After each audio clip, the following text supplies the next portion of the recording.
Is third time the charm for the Batman Hush Buck, this time with blue and gray? Let's find out.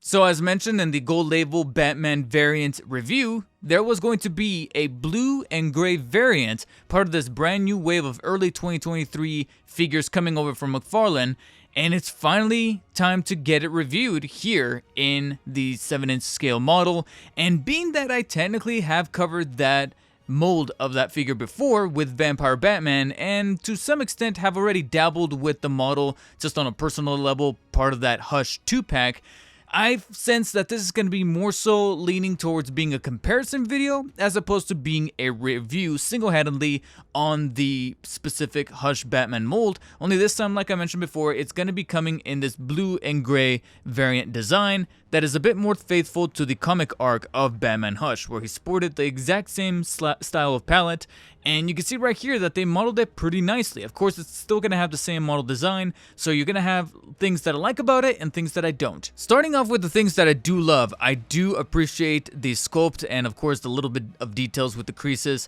amongst the suit that really embody what I really like about this interpretation, this, Jim Lee style of Batman, because he was one of the artists on Batman Hush. And so a lot of that is represented very firmly and beautifully here in the sculpt. And that's one of the little things that I can kind of give some leniency over to McFarlane to utilizing this buck, is because of the fact that those details are there, so why not use them again? And you can see that coming through a little bit here in the abdominal area. We can see a little bit of the suit kind of stretching, as well as the top leg parts and the underwear portion of the crotch piece, as well as the utility belt. This entire area right here has always been one of my favorites. I know, pause a little bit there, but it's because of the detail that's in the suit. You can't exactly blame me because it actually looks rather well, and the physique also lends to being a bit more faithful. Just recently I covered the Mayfix edition of that Hush Batman, the blue and gray variant, and even though I appreciated the detail of the cutness and endurance build that he's got going on with his physique in that interpretation, I think that this one is technically a little bit more on the faithful side because he's not as cut, but he's got an awful lot of muscle mass, specifically around the thighs, biceps, and chest area, and that's exactly really how he looked like in the comics. So that's one of the facets that I really appreciated about this mold, and it's good that they reutilized it here. What I'm not a fan of is, again, how these shoulders are kind of sculpted in a way that you got these cut-off pieces right here that are a little bit on the obvious side, and the cape, once again, I'm not a huge fan of. It's a little bit too on the bulky side. I appreciate the stylized design of it kind of curving, and mine, I don't know if it's specific to just mine or it's just something that they are trying to get a handle on, is that you'll notice that this section right here is molded more off to the side in a much more widespread fashion. You know what I'm saying? It's not like it's completely coiled and encroaching the figure itself and causing it to be as top heavy. The weight is a little bit more evenly distributed, but you're still going to have your issues of balancing and careful positioning and posability. So of course the disc base makes a return. But everything else as far as the specific mold of the figure itself is pretty much exactly as the way that you remember it from those prior models. I fail to see anything that is remotely different. Even the bat symbol on the chest is pretty much identical. The only other major difference that I can account for just the overall build, not counting accessories, which we'll cover momentarily, is the face. You'll notice that the eyes are just sculpted a little bit more narrower than they were before. You're obviously going to have the blue kind of design with the paintwork, but then you have a much more neutral face, which is definitely commendable over the prior two models utilized, because Vampire Batman is obviously going to be showing off his vampire teeth, and that's fitting for that figure.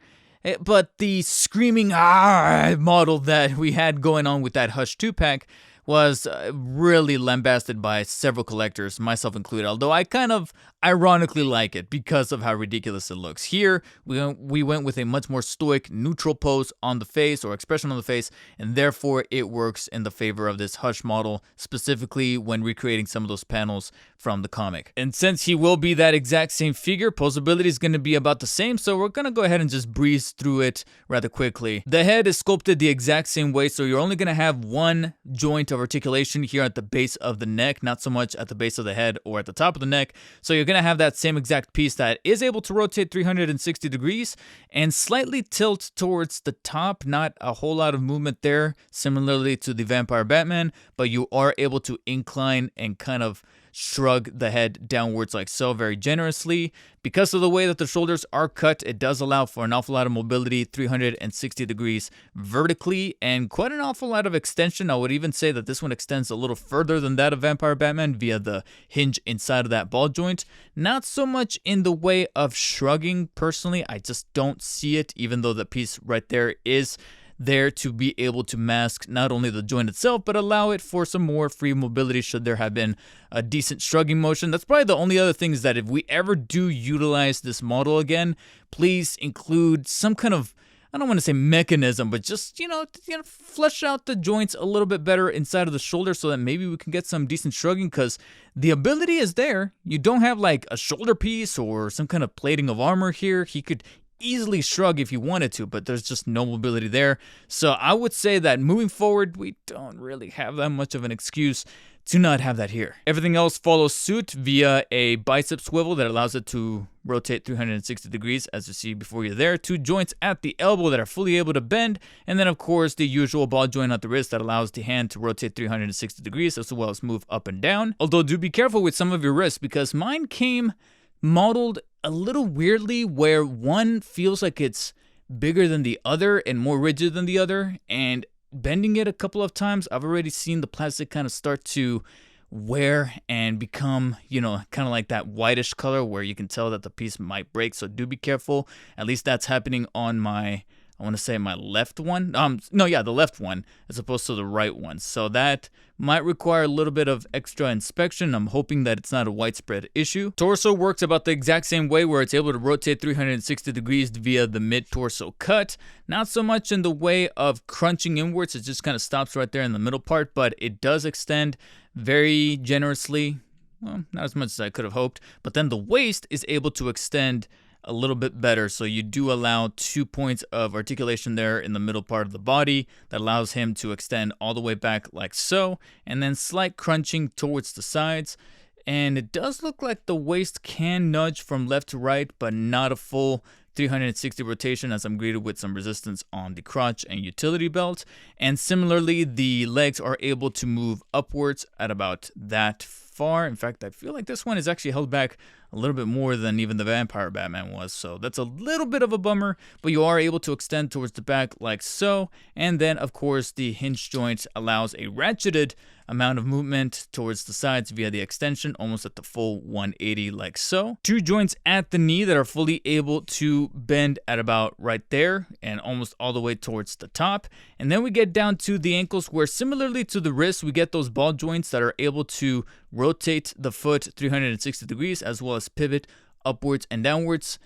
And similarly, like my wrist, I don't know, hopefully I didn't get a lemon, so to speak, as part of my early access to these, but it does look like my joints are a little bit on the delicate side when it comes to wrists and ankles, because this one is already showing some separation between the 2 pieces that kind of meet here in the middle when joining between the bottom part of the leg and then, or rather the cuff, and the foot. So I'm a little scared about that. So do check your figures when you pull them right out of the box.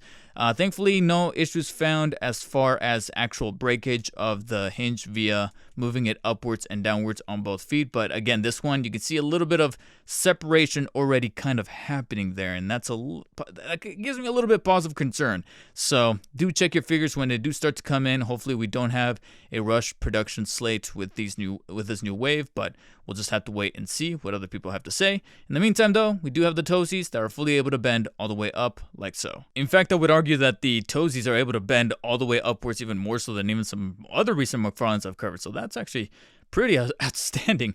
But anyways, let's move the toesies back here. And as you can pretty much kind of deduct from this model, it's the exact same thing as Vampire Batman and the prior Hush, only with a new coat of paint. I just hope that, like I said, the reutilization of this blueprint wasn't rushed, in the sense that some of these joints do give me a little bit of concern when moving them about, specifically the wrists and the ankles. And between those 2 sets, the wrists are of vital importance, because this time around, unlike Vampire Batman and the Hush 2-pack, we actually get more accessories than we were kind of expecting with Hush Batman here. Along with the included default hands that he comes when taking him out of the package, he also comes with 2 extra fisted hands that you're able to swap out. And swapping them out is pretty easy as far as McFarlane joints are concerned. This is probably the only little point I'll give to Marvel Legends, that swapping hand accessories is a little bit easier on those than they are with McFarlane's, because they always go with that little ball at the tip that makes it just a little bit difficult.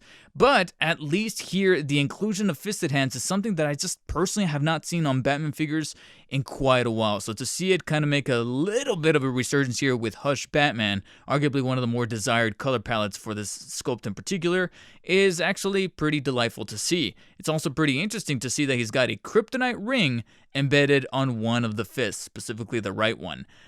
At the same time, it also bugs my OCD that when you take a look at the open hand for his right hand, it doesn't have it there. So you can make the argument that maybe he took it off in between fights while he was swapping gadgets, etc., etc. I look at it as they kind of messed up on that. But as I mentioned before, swapping them out is pretty easy. Again, just be careful with those wrist joints, because they are starting to show, at least for me, some slight little kind of whiting going on along right there via this joint, so I do have to be careful with that. I hope I didn't, like I said, get a defective unit. And there you have him sporting the fisted hands. And one of the other reasons why I wanted to get the swap happening here on camera is because even though I appreciate the inclusion of both hands, again, lending to the theory that I might have gotten a defunct one with some off printing as far as the sculpting of the figure, is that it doesn't come across too well on camera. But if you look at the wrist joints from the side, you'll notice that when swapping it to the fisted hands, this one is a bit more flush and it feels like the fist goes all the way in. Pause. But then this one seems to be a little bit more out than the other joint, leading me to believe that the right fisted hand with the kryptonite ring actually does not have I don't know how to say this without sounding wrong, but he has a shallower hole. This fist has a shallower hole. A shallower hole. And therefore the peg's not able to fill it in all the way. Anyways, so as you can see, the wrist joint is a little bit more exposed on the right, and therefore can also cause problems when posing the wrist, because when you bend it, it might come off a little bit easier, or might just cause a little bit more friction on the joint that can potentially cause the risk of breaking. So do be careful if you notice that on your joints. And because of that, I'm a bit compelled to want to go ahead and just remove that, because it just looks a little better to have the holding hand. And besides, he's going to need that holding hand with the oversized fingers to be able to hold his other accessories that he comes with, which are going to be these black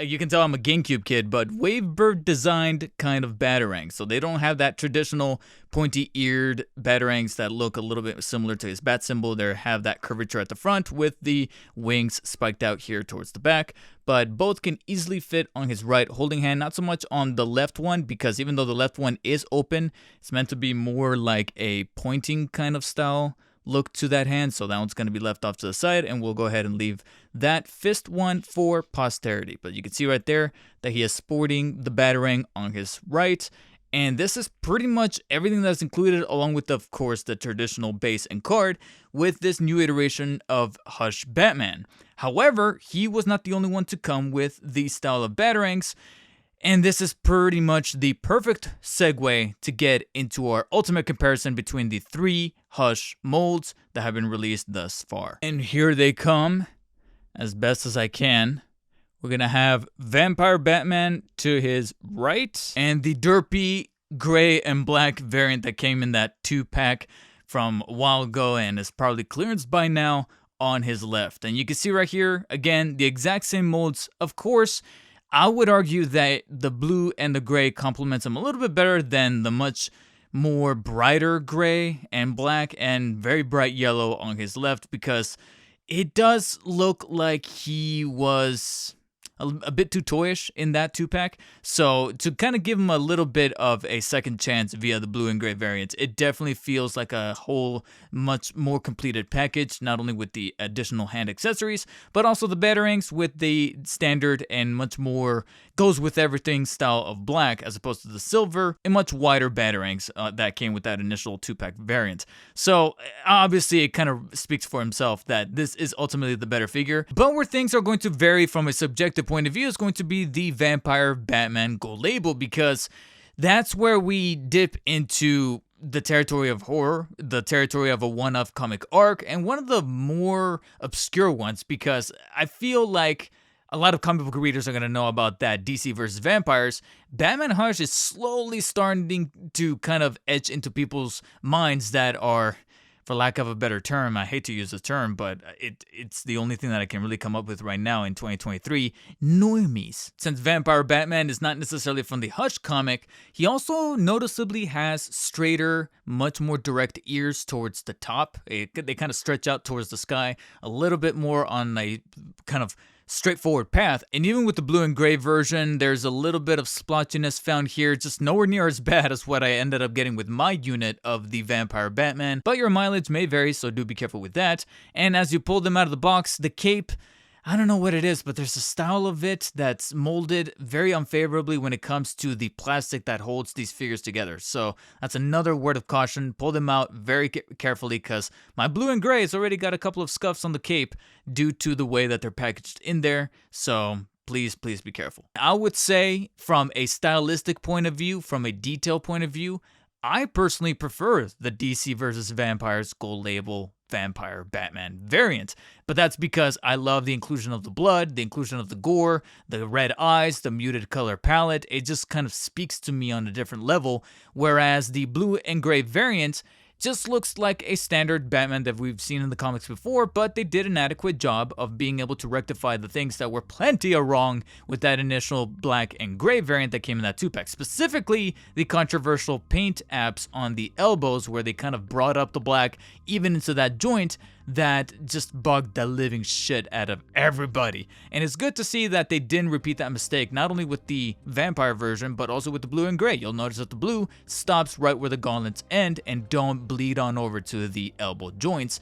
And that was definitely much appreciated, and it's good to see that it kind of completes the entire package. Like I said, some things are not going to be able to be rectified because of the reutilization of that body mold, specifically around the shoulders, and of course the legs are going to feel a little off, that they require the base for positioning and being able to stand up on its own. They're going to feel a little one-off, they're going to feel like one shorter than the other. That still transcends here. But if you're a fan of the Hush story arc and that specific colored suit, this is definitely a welcome addition to the collection. That's definitely going to be objectively better than that blue and black variant, but when it comes to Vampire Batman, it's all gonna fall down to preference, and because of that, I'll be giving him a solid and modest 8 out of 10. It's definitely worth picking up if you're going for a complete Batman collection, if you want to own a much more faithful interpretation of the Hush Batman.